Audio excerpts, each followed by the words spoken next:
Namaste people. So today we're going to talk about the sign in or sign up logic which you have to use in any application. It just doesn't have to be a Flutter application. So why I'm talking about this, because a lot of people just tell you to use shared preference or Hive or SQLite for data persistence and login persistence in your application, but they don't really tell you how, right? So just tell you that load shared preference when you're signing when you're coming or opening the application again, but that doesn't actually how it works. So the problem could come when your data could be corrupt or your data could be cleared, like you could clear cache, right? So in that case your shared preference is actually cleared. So if a data clears cache, your data is out, but you're still in a logged in state when you come back to the application.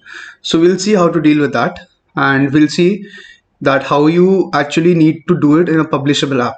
So please do follow me in this tutorial. I am going to talk about it in a theoretical sense. If you want me to talk about it with an example as well, please do comment down and I will make a full tutorial on that as well.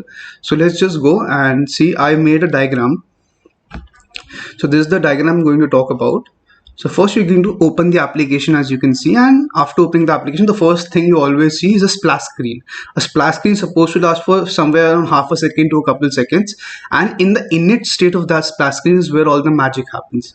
So in the init state, we actually check the local data that you have stored on your device, which could be shared preference, it could be Hive, which could be using SQLite. So you check that data and you check if all of the data should be in there. So a big mistake that a lot of people do is basically that they only save a single flag for a login. Let's just say logged in equal to true. That is the only thing that they save, but that's not right. That's not how you should do it. One particular case in which you shouldn't do it is basically, let's just say your data is corrupt and you have just one flag. You won't actually know that data is corrupt. You just think that he's logged out and you just log him out, and there'll be no error log from your side, and you'll never get to know that your application crashed somewhere while saving that data. So for all of this, for security purpose, we need to save at least 2 to 3 flags of data that tell you that you are logged in. So what I mostly do is I save a flag for login, I save the email which is logged in, and I save the name which is logged in. Those three are very simple information that you can save.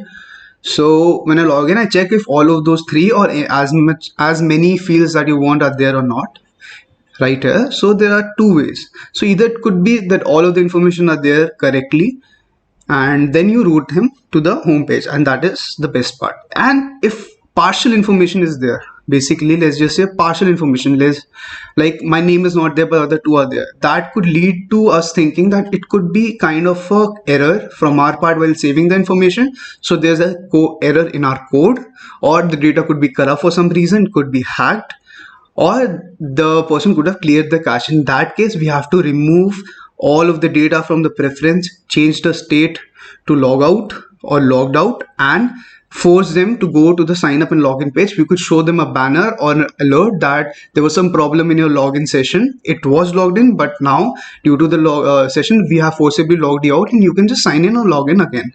So he'll be routed or she'll be routed to login or sign up page again. They can sign up, the data will be saved in the DB, and they will be routed to the home page again.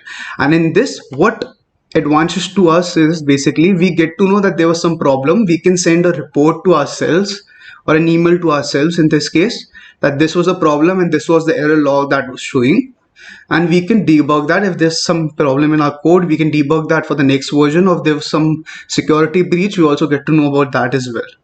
So when you sign out and log out, you again clear all the preference and change the state to false, that is you are logged out. So this was the logic that you need to mostly follow when you're actually making an application. So if you need more videos like this on theoretical topics, and even if you need them on a tutorial basis, please do comment down. And if you like this, do subscribe to my channel, like this video, and share this with as many people as you can. Thank you so much.